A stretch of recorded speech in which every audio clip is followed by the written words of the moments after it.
ফিলোসফিতে third সেমিস্টারের যে সমস্ত এমসিকিউ আছে সেই এমসিকিউগুলো তোমাদের দিলাম, এগুলো তোমরা পড়বে।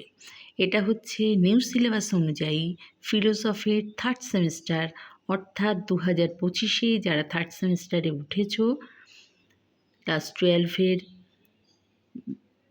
থার্ড চ্যাপ্টারের এক্ষেত্রে কিছু এমসিকিউ দিলাম, এগুলো তোমরা পড়বে। তো দেখা যাক সেগুলি। আচ্ছা, এমসিকিউর এখানে 4টে অপশান থাকে, সেই 4টে অপশানের মধ্যে তোমাদের একটা উত্তর হয়। তো এক্ষেত্রে আমি পুরো লাইনটা দিয়ে দিচ্ছি, এগুলোকেই তোমরা মুখস্থ করবে, তাহলেই ওই এমসিকিউর উত্তর তোমরা করতে পারবে।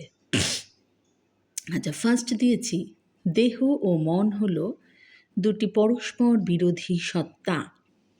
আচ্ছা, এখানে হতে পারে যে দেহ ও মন হলো কটি পরস্পর বিরোধী সত্তা, বা দেহ ও মন হলো ড্যাশ পরস্পর বিরোধী সত্তা। এখানে অপশান থাকবে 2টি, 3টি, 4টি, 5টি।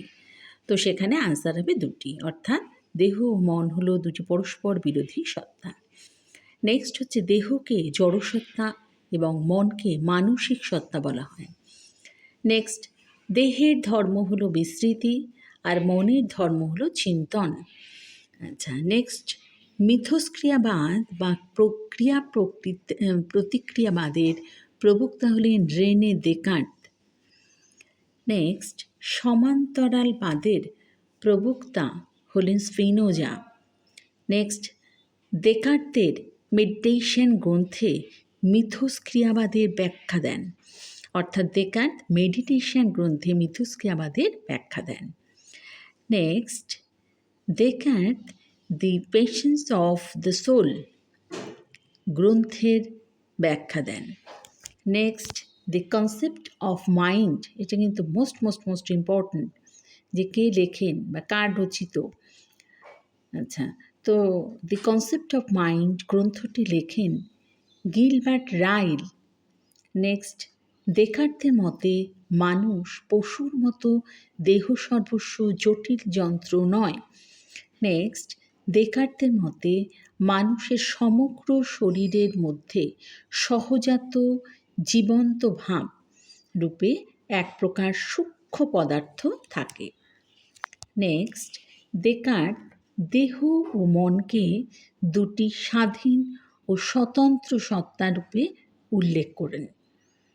নেক্সট, স্পিনোজার মতে দেহ ও মন কখনোই দুটি স্বতন্ত্র ও স্বাধীন দ্রব্য নয়।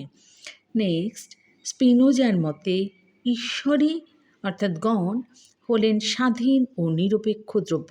এটা কিন্তু মোস্ট ইম্পর্ট্যান্ট প্রশ্ন।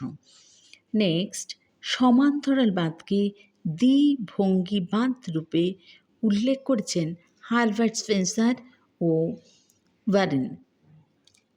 আর লাস্টলি দিয়েছি, স্পিনোজার মতে ঈশ্বর হলেন অনন্ত গুণসম্পন্ন। তাহলে এই কটা প্রশ্ন আপাতত তোমাদের দিলাম, এগুলো তোমরা পড়তে থাকো। এটা হচ্ছে ফিলোসফির থার্ড সেমিস্টারের থার্ড চ্যাপ্টারের এমসিকিউ, ক্লাস 12-এর এই এমসিকিউগুলো।